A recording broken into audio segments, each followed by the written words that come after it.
Racing Electronics is the hot spot here at the PRI show, booth 4721. So if you're here in the area, make sure you stop by the booth. And of course, racingelectronics.com is where you need to go if you're not here at PRI. They've got all kinds of great deals on all your electronic needs for racing, and even some great fan gifts in there as well for the holiday season. Steve Post from Motor Racing Network, joined by another one of the great young talents. He is the brother of Tony Hirschman, Matt Hirschman.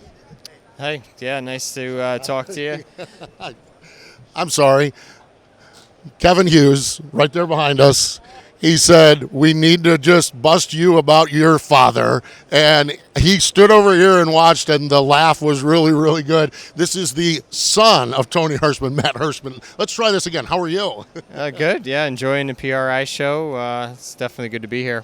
You, as a guy that runs your own modified team and has a whole lot of success, how do you approach the PRI show? Do you have a checklist? Do you map? How do you approach it? Well, we try and actually cover the whole show because you don't really want to miss something, and you don't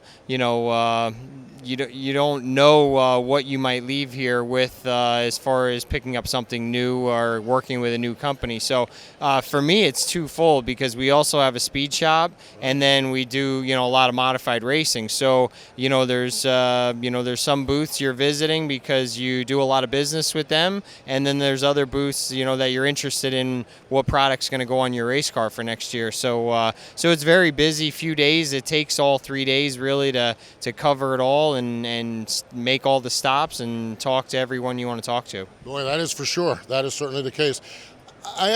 We started with busting about your brother, your father.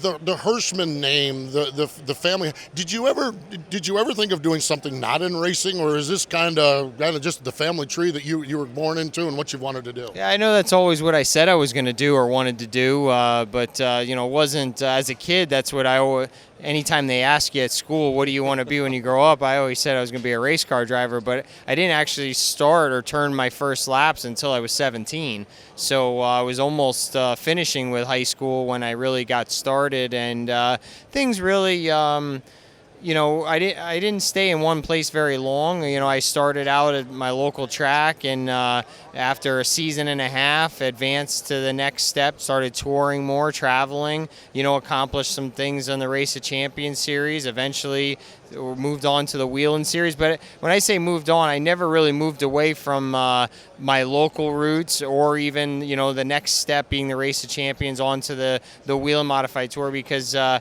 always kept going back, whether just for a few shows a year, special shows. And then I actually, after I did the full Wheeling seasons, finished as high as second in points. Then I actually went away from doing as much traveling, and now I've kind of just found my own niche really as far as a balance between touring, local racing, open shows, not really racing for points or a big series, but doing more like mini series and things like that, and really found a nice balance of about 30 some races a year, and we've been fortunate the last 3-4 years to be winning a high percentage of those, and this year ended up with the same win total as last year at 16. So I've had a 1 year is as high as 20, but we've been double digits now consistently for probably the last 4 seasons. So we've been doing well. It is amazing. I grabbed the Area Auto Racing News, and I see you running with this tour, and I see you running at Evergreen. I see you running all over the place. How do you grab all the schedules at the beginning of the year? Do you lay it out, or is it more navigate as you go? We lay it out. We'll probably start the season with a schedule of probably about 40 races, but with weather, cancellations and conflicts that turn up, it always ends up decreasing. It never increases from what we originally set out to do. So, that's what we probably will start out with, looking at 40, but knowing by the end of the year it's going to be down in the low to mid 30s probably. We'll move around. I mean, in some ways, if we focused on one thing, we could really probably excel at one thing. If we wanted to race for a championship or something like that. But we've been enjoying more of the variety and still trying to, even though we're moving around a lot, consistently try and attend the same races, that we are building off something just to to just change every year and all of a sudden we're going to go do this and next year we're going to run something totally different, I don't think the success would be as high doing that. But what we do, moving around a lot, we consistently do the same thing every year. You know, we attend or try to attend the same wheeling events every year. The few we do, try and do the same Race of Champions events. We do about half of those. And yeah, we still come back home and race close to home too. How would you assess? I know a lot of the modified world is built around the NASCAR Wheel and Modified Tour, and the numbers there are huge, really, really big car counts. How would you assess overall modified racing when you look at the ROC Tour, when you look at the independent shows? Is it doing all right? Is it doing great? Do we need to work on it? How would you assess where the sport is?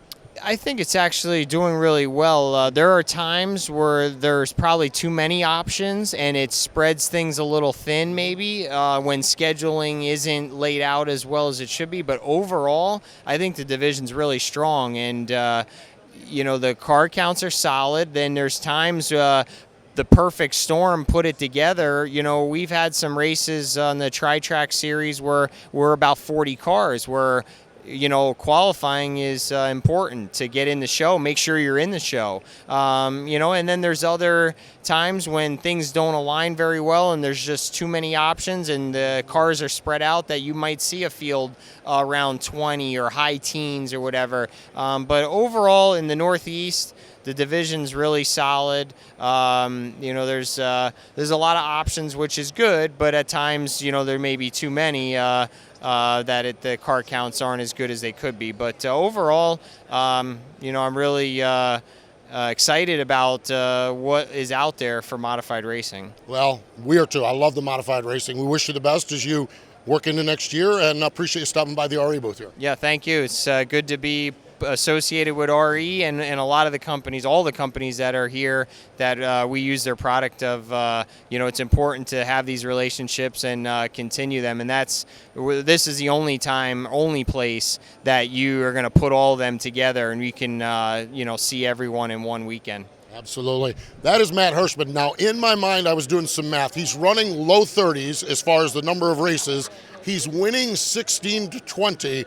That's a pretty good batting average. This guy's the real deal when he climbs aboard his modified. Hey, I'm Steve Post from Motor Racing Network here at the RE booth. Thanks for checking us out again here on this video.